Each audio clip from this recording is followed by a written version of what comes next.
Hey everybody, it's Kid McElroy here, and as you guys know, this might be the biggest real estate deal that I've ever been involved in. As you guys know, I've done billions of dollars, but today we're going to talk about what's below the earth, not what's above the earth, and I can't wait to chat with Roosen and Marin Katusa. Welcome, guys. Well, it's really good to have you here, Ken, and it's been a heck of a day. We're 625 feet down below the ground at the Trixie Mine. So why don't you talk about the acquisition? Because I think a lot of times, was it 17,000 acres, right? Yeah. So it started with a big real estate play.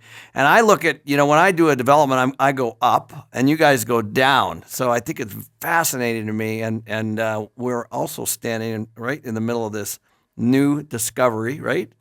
So let's talk about this right here, Sean.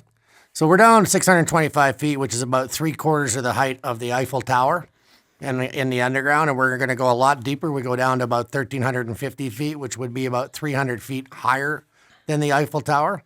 As you said, behind you, 6.9 ounces here, 106 ounces per ton behind us. And this discovery is an extraordinary one. I've been mining since I was 18 years old. I'm 58 now. So I've been at this a bit, and this is the best one I've seen in terms of grade worldwide. We're in Utah. We're 45 minutes from the town of Provo on a paved road. And this is wealth creation at its primary basis.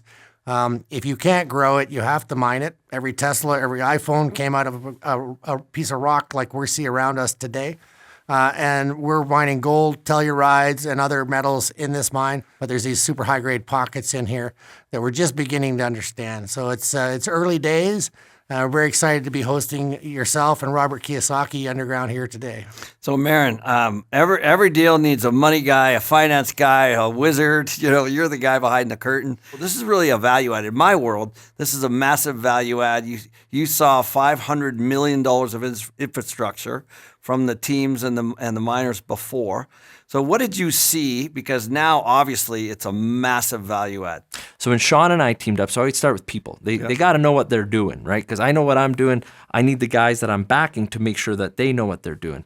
So they own 3 mines, but this one really is like nothing I've ever seen in my life. We walked, what is about 1,000 feet. Every foot is $5,000 to basically tunnel. That's money that other people spent. Over $100 million of drilling that you get of other people's money to get to where we are here, even to this discovery zone, right? And that's what we're trying to do here, de-risk it.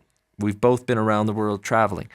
Why do I want to take massive risk? You're here in America, and then you get all the upside, not just the gold that's here. I'm not taking the exploration risk. I tell you, what's fascinating to me is it started off with basically a real estate land play. Yep. And the mine was here. And you told me another story where the guy was buying timber and the mine was there and then it turned into something else.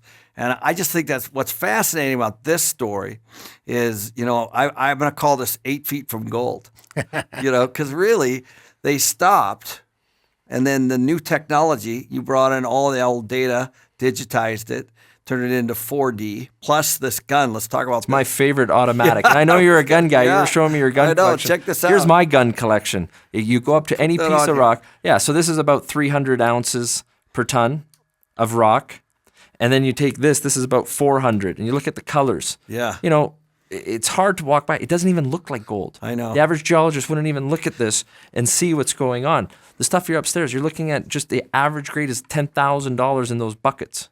2.2 ounces. That's the interesting thing. Tons. Because it's not like I would have never seen this. I could have walked by, kicked this rock.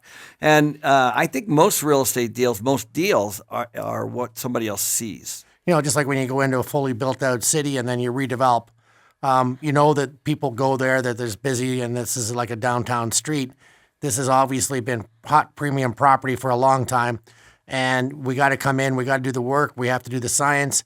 We have to be good miners and good operators. From a real estate guy, I was listening to you guys for the last 2 days. First of all, it's been fascinating for me, and my learning curve is still vertical. But I'm hearing patents, I'm hearing permits, I'm hearing licensing, I'm hearing obviously Utah versus some of the other areas like in Africa that you were talking about. You're working to mitigate risk, Decrease the whole risk. time, right? Yes. So you can talk a little bit about that, because that's exactly what I try to do when I'm looking for any real estate deals I'm looking at. Well, I think, when we look at the cost exposure of something as big as mining, which is an expensive and a capital intensive business, you have to have a long-term staying power. You can't just get in and get out quickly. We have to have a plan to be here for 20, 30, 40 years. So you have to know that you can manage your risk, access to energy, access to people, access to power, access to supplies and equipment. Yeah, I know. It's what you guys see, and that's what's most important to me. We talked a little bit on the jet flying here. You said we're on third base, and to hit a home run, but really you're still really in just the first inning too. Correct. Right? That's what's most interesting. Like, you're about ready to score. Well, you did with this here where we're sitting. T2. Yeah. Oh my God, the T2 with this. But now this is really just the first inning, right? Absolutely. I mean, I built Canada's largest gold mine. I bought it for $88,888. Nobody thought too much of it. Didn't look very good. We sold it for $4 billion in 2014. So we've been on this game before. We've seen this movie before. We know what the smell of success looks like when it comes to mining. And really, this is the very beginning of a new day, because even though there's a 140-year mine here, these guys came within 8 feet of this but never found it. Can we talk a sec, Marin, about a lot of people are confused about the mining and the carbon credits and the and what you guys do on the redevelopment, because a lot of people are net zero and you're net positive, because what you were showing me on the plane is you're taking these mines and then turning them into something pretty special at the end, right? And you're doing it through redevelopment, but also through these carbon credits. The reclamation. So, for example, Yeah. you can go, and there's so many ways using new technology. For example, you can plant more trees, and then you can sequester the carbon. So you're net negative. So you're going to sequester, take out more carbon out of the atmosphere than your project creates. More importantly, because this mine is so high grade, we're not a big open pit bulk tonnage project like Bingham Canyon is, because it's very low grade. Well, relative to this, everything's low grade. But we are so concentrated wealth that we don't need to blast and move a lot of rock and crush it.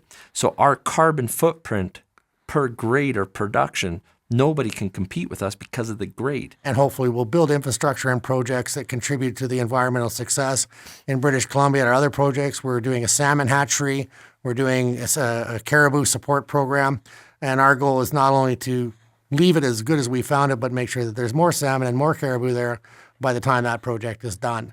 More trees planted, and also to take the wealth that's created here and channel it into a platform. The water purification plant you pinned, $4.5 million. It would never be done unless that's it. Right. we put the money in to do it. It's incredible to me, because again, a lot of real estate development, just they look at the land and they go up. You guys go down and then up. Like it's a great model. Well, guys, thank you so much.